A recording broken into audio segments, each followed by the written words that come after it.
Hey, hey, hey, There you go. we jamming. All right.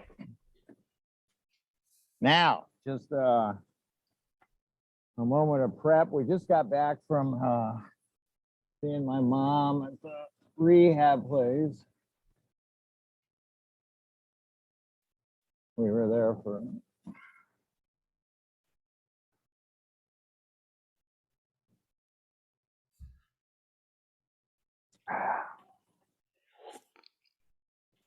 being as you're in Miami, should I do this with a cigar?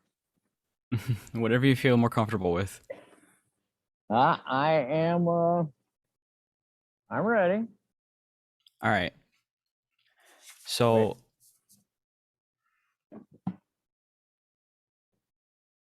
if I move that just a tad, then I got a clear line. Does that still look okay? The framing and everything? can you have the chair tilted? You could tilt it to where you're looking, right? So it's at like an angle. Where you were looking. Over To there? your right. Yeah, to your right. Well, that way then the star will show up. If I look that Oh, way. all right. And then Yeah, how so I about mean, this way would be better. then yeah, tilt it to your left. I just want some sort of like angle. Gotcha. Profile, more Yeah. profiling. Okay. And Is that then scoot the chair to your right. Same angle, just to your right. Just so we uh can have it on that thirds of the frame. I can't move the chair any further to my right. There's I would have to move the camera to the left. Oh, I'm at the then edge that's of fine. it. Just let it be. It's Okay. fine like that. All right. Okay. You And ready? yeah, and if I, flub up anything or whatever, then since you're gonna download it and have the ability to edit it, then I'll just start over, from the Yeah. answer. All your answers will be clean, no mess ups, and I'll fix any audio issues or whatever. I'm Right. real good at that. Okay. You should see how I have to edit Chimino's interviews. That guy talks like a snail. He talks like this, You does. and Yeah. then he says things really Alan, slow. Alan, shoot out the fucking light. And Alan did. That's how that went down. I can imagine. After watching so many interviews with all these different directors, I kind of picked up on all their little habits of speaking. Right. So, how about you introduce yourself to start off and what you did on Heaven's Gate? Okay. My name is Billy Snyder, and I worked on Heaven's Gate from first day of shooting to the last day in Montana. I was lucky enough to get on board with the Atmosphere Casting Office, working for Tony Gass. Nice. All right. Now, what was your job specifically on Heaven's Gate? My job ended up coordinating the extras once they got to the set. We had, on some days, we had 30. On other days, we had 500 to 750, particularly in Wallace, Idaho, when we were shooting the big scene there. I would get to the set, and basically, I was a production assistant or even assistant director, if you will, of the extras once we got to the set. And I was the main link between the rest of the production and the extras, getting them to the set on time, so forth. And what was working with Chimino like? I personally, I loved it. I would do it again tomorrow. I mean, looking back at it now, were there things that were rough that, well, let me say this first. It was also my first movie. So you go through the part where you're just enthralled and you're in a wonderland because it's your first movie. And this was a big movie to get started on. So I am doing this answer, looking back, and after all the other productions that I've worked on, to actually to come to this conclusion. I thought he was tough but fair, and I'd do it again tomorrow. But we had long hours. It was a brutal shoot. But every day that you went and you looked at the sets and you looked at what we were shooting, especially Delmos, and you knew that this was going to be one of the most magnificent films of all time. How did Michael Cimino act towards the actors? How did he give them direction? Well, it kind of depended, obviously, on which actors those were. We had all the way from people who were working on their first film to the accomplished A-list talent that was on the show.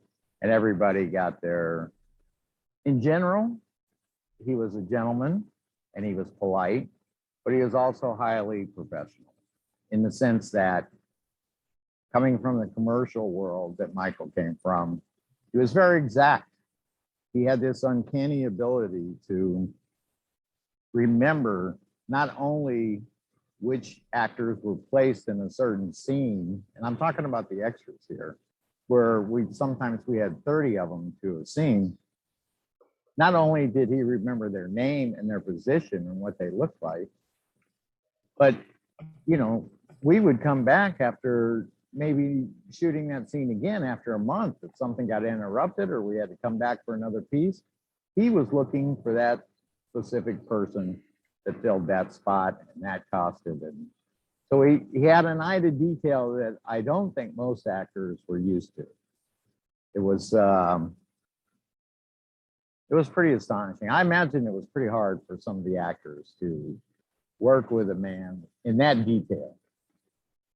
Usually the director, gives you the old joke, so your motivation and where to enter and where to exit and where to hit your X.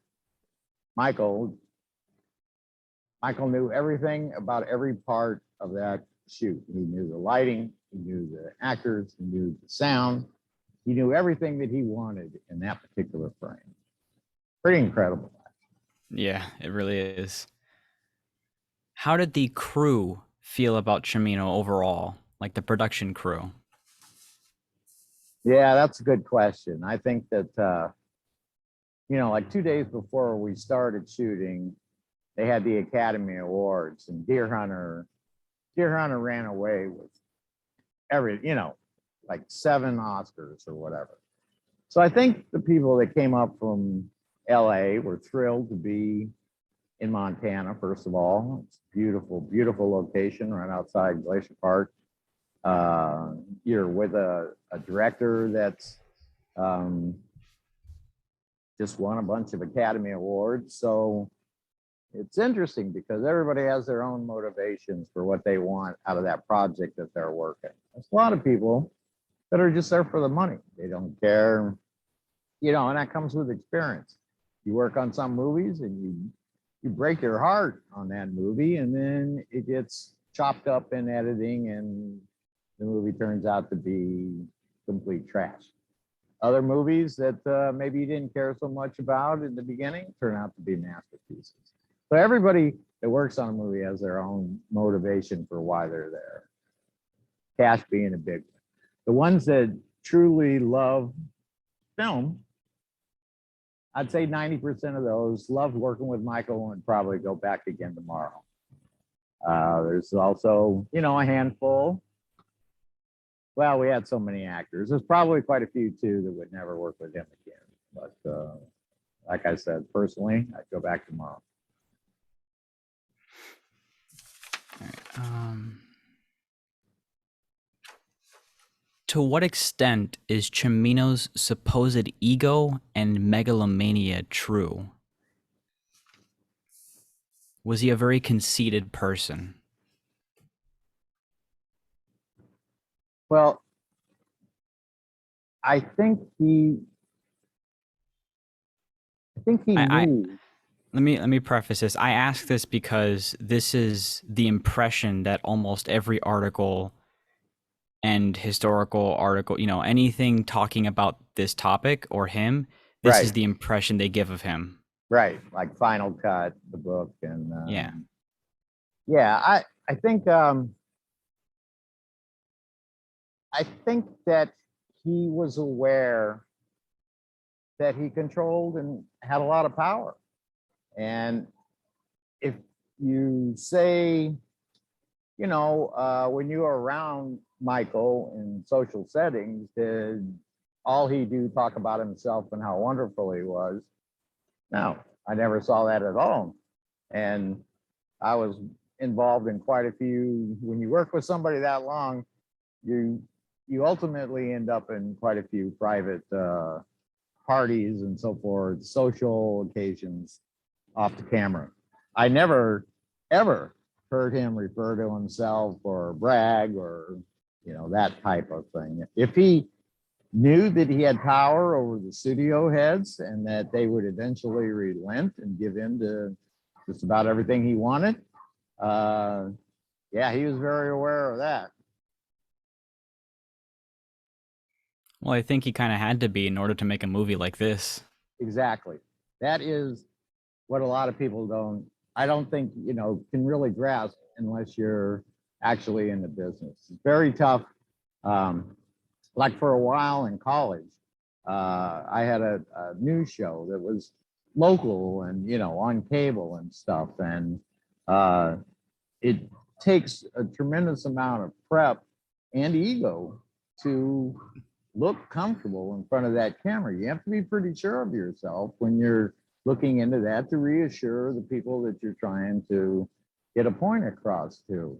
And so it's kind of a weird business that you have to kind of pump yourself up always when you go before that camera. So is that a conceit that might be interpreted as a negative character flaw for people who don't get in front of the camera and do that type of work? Quite possibly so. But, as I mentioned, I've always associated people who brag a lot about themselves with that particular character trait.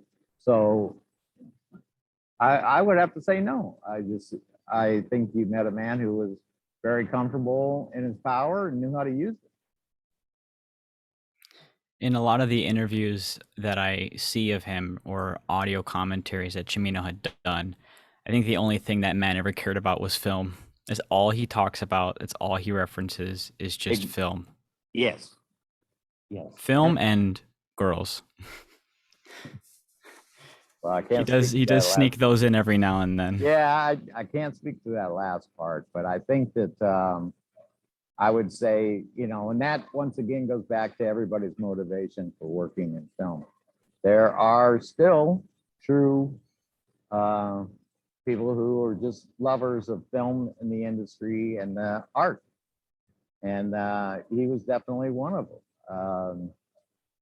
And then, like I said, there's others who, you have degrees, you have lineages of the employees. Sometimes their dad or their grandfather started working in the business back in the 20s and 30s, and it was kind of it passed on to them, and they continued on, and they may not have loved the history of the film industry. They were just there for, it's a good buck. If you're working, you're making really good dough. Mm. I think To that what may be. extent? Oh, Go ahead. sorry. I'm sorry. I was just gonna go ahead and ask the next question, but did you want to add anything? Now go ahead. Okay. To what extent did Chimino on set control every aspect of the shoot? 100%. There wasn't anything that went on that Michael didn't know about. And that goes all the way from where the porta potties were positioned to uh, where the helicopter was positioned overhead and what time it was arriving to take him back to the hotel. He knew 100% of everything on, as I went back to that previous answer, he knew the sound. He knew where the, you know, uh, He knew what filters that Cimino or that Vilmos was using on the camera. He knew the settings of the camera. He knew everything. All right. Let's see.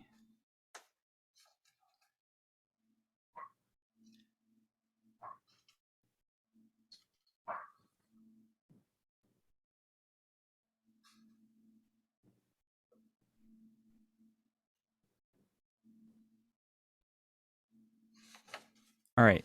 What effect did the negative press surrounding the film delays have on the crew? Was there a notable effect on Cimino towards the end of production? So, as news about the film's production going on and on, I have an article saved on my computer somewhere. It's titled, "Will Heaven's Gate Ever Be Released?" Did that have any effect on the production, like you guys specifically? Was there like a pressure on Cimino? You mean the delays after? It was before it released. Right. 'Cause but there is media- after we wrapped principal photography and before the actual release, you mean? Yeah, before the release. Well, I can only speak about the crew members that we were in constant touch with. Uh, from the time that we wrapped to the actual release date. We were in Los Angeles, of course, and we were awaiting the premiere, and everybody had their tickets, and we get the notice that it was canceled after one night or two nights in New York, and we got the word that it would be another 4 or 5 months before Cimino would recut it again, and then it was finally released in Los Angeles. But it was a huge disappointment, of course. Everybody was, the people that stuck it out to the end of the movie, that, 18, 20-hour days and stuff, everybody had invested in that movie. They believed in it. You almost had to put up with the shooting schedule. And when you came on set, you knew that this was going to be a rare film. And I think that no matter how many movies that you'd worked on before, you knew that this was going to be something special. And, I think everybody was disappointed that it got hammered by Vincent Canby and stuff at the premiere in New York. And everybody just kind of hoped for the best. And we waited. And, the next thing we knew that it was going to be closing for Filmex, and it was going to be at Mann's Chinese, and we went. And, the rest is history, as they say. Yeah, it's unfortunate. Let's see.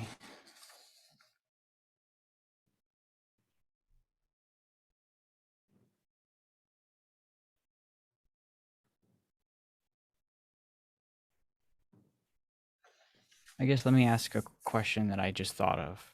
So the year prior, Apocalypse Now comes out, and that was a film with another heavily troubled production, but it ended up, doing well and ended up performing well critically and commercially. People liked it.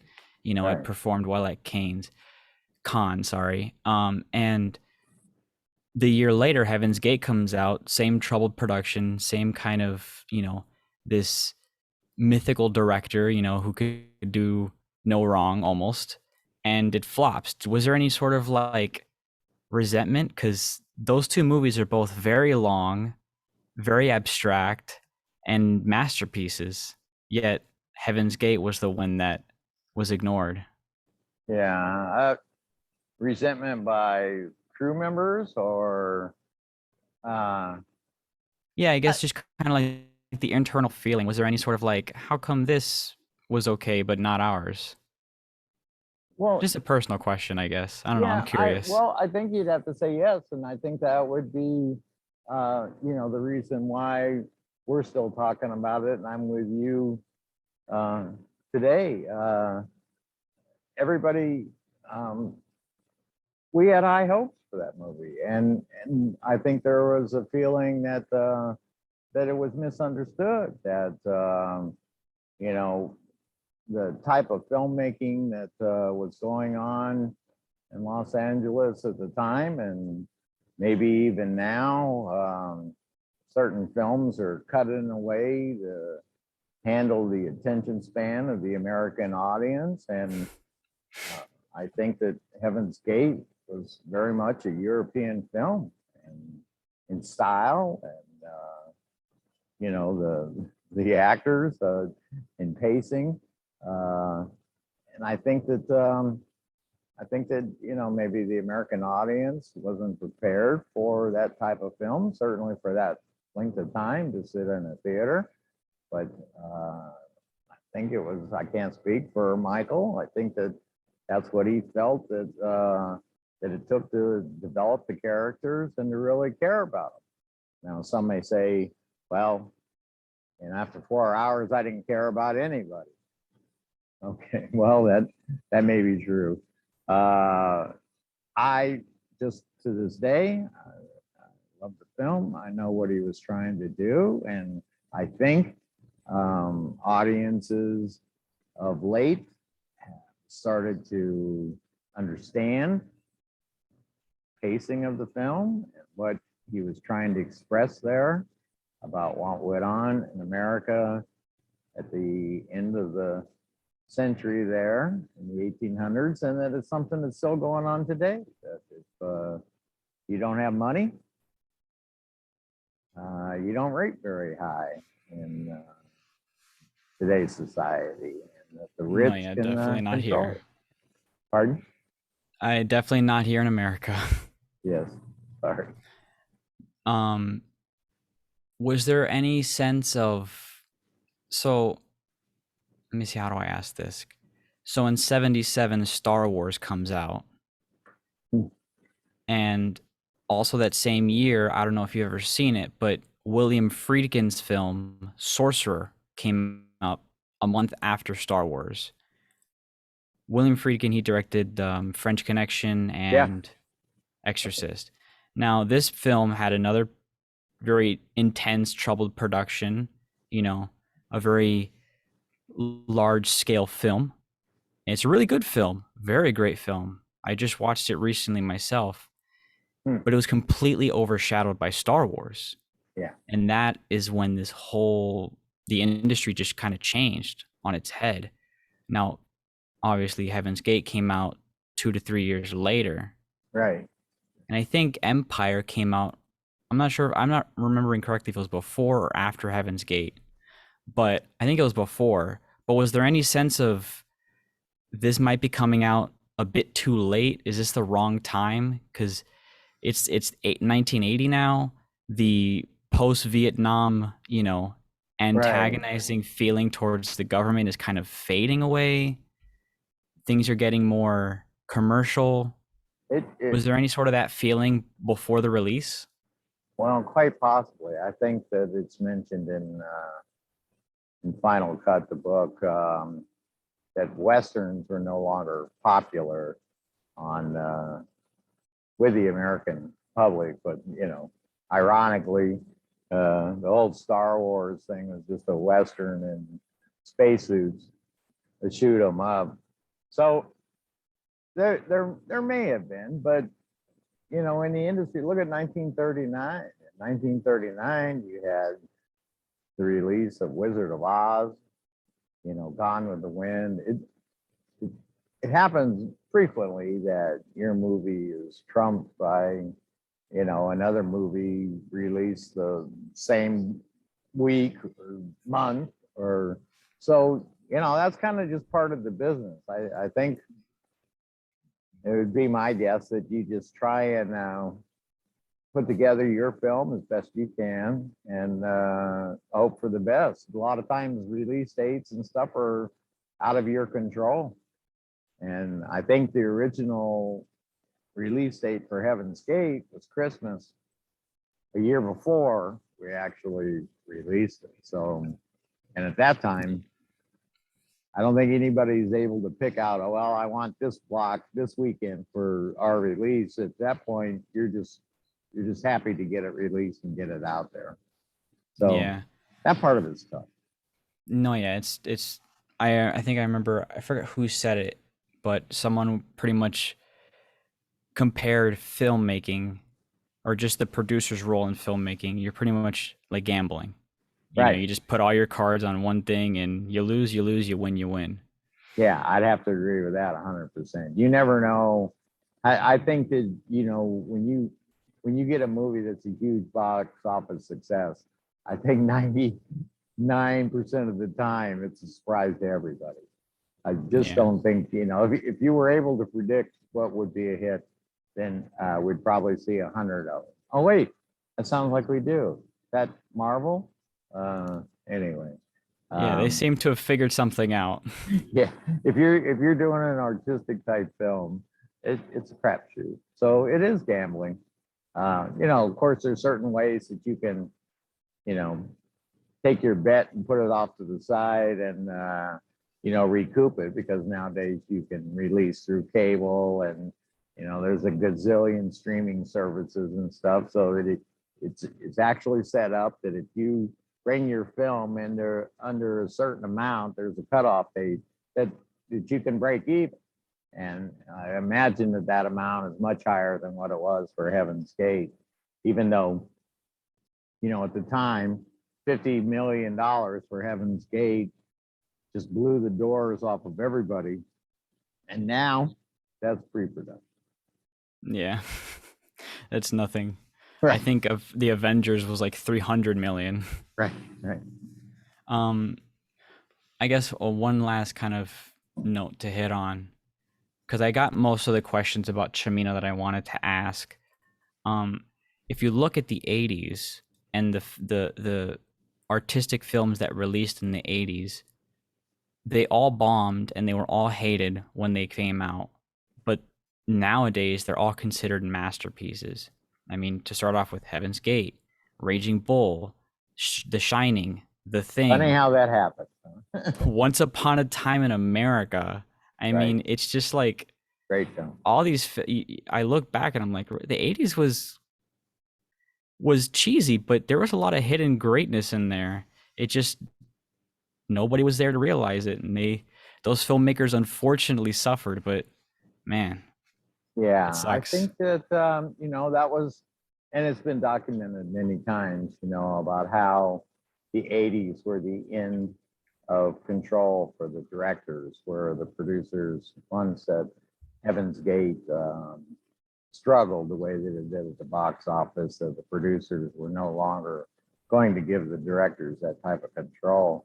Um, you know, yeah, look what they produced. You're right. Every one of those films that you mentioned, if you can, and maybe this is the problem with the industry to begin with. You can put out crap, and if you bring it in on budget, and if you sell it through those streaming services and all those things that we mentioned before, you can make a profit.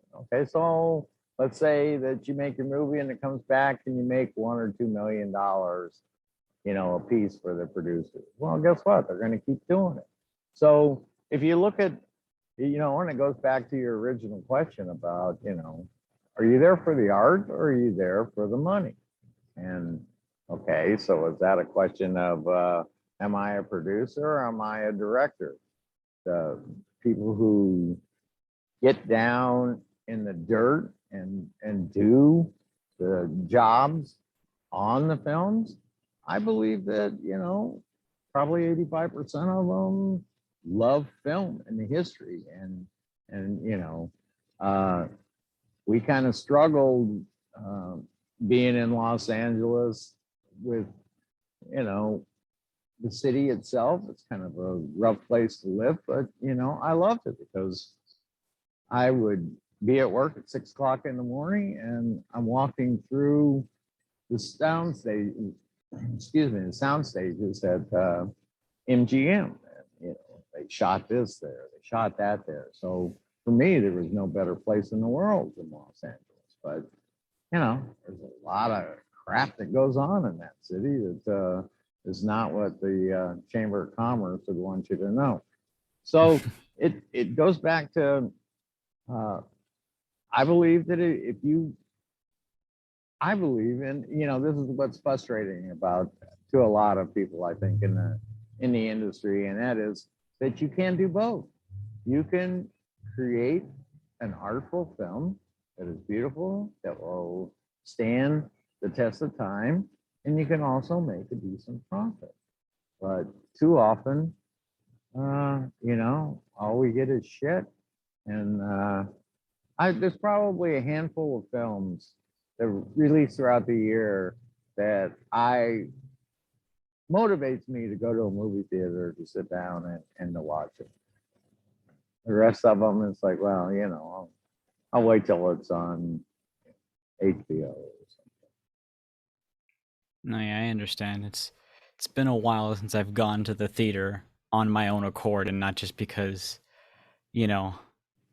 well, I haven't been in a while, so might as well just go. I don't want to see this, but Right. I just There want to was go that to the COVID theater. thing. Oh yeah. Right, so that kind of put a damper on the thrill of going to a movie, but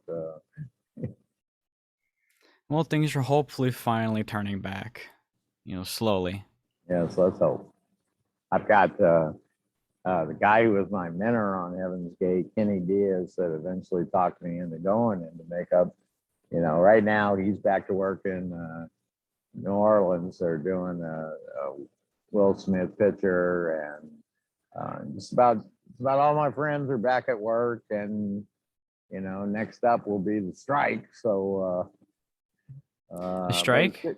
Yeah, the strike's coming, I believe. I think that the strike is going to hit this time because they're not, once again, and this happened when I was in LA for the release of Heaven's Gate. First you have the directors and then the writers, and everybody went on strike because the producers were not doling out an equal share to the people who helped create the film. And now with all the updated streaming services and stuff, they're probably going to strike again. Oh yeah, I can imagine the We little in between the lines where they're making profits and not probably, compensating the crews and the people who make the films. Correct. You have to stand up for yourself in America. Nobody's going to do it for you. You got to stand up and fight, dude. Yeah. And that's what everybody's going to do. They're making, a lot more money than they used to on the release of a film, and they're not sharing it. So sometimes you've got to, I worked on this movie, it was called The Thing, and we were in the special effects makeup crew, and we hit a point where the principal photography had already been wrapped, and we were just shooting the parts that we were doing. The monster, the neck coming off, and we were amping up production. We were going to 12, 14-hour days, and we had to crank.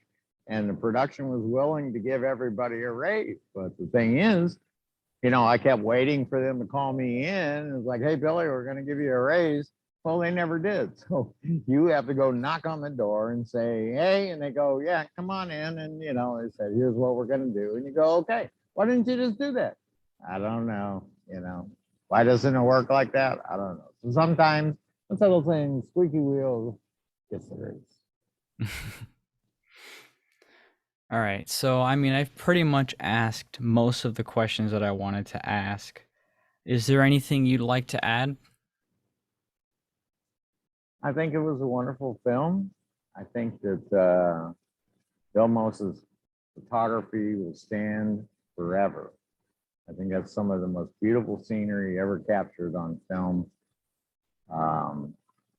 Met some lifelong friends from working on that movie. I've met some of the best people that work in Los Angeles.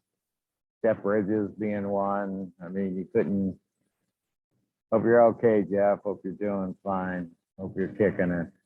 uh, you could never meet nicer people than, and so many more, you know, that are not big names in the industry.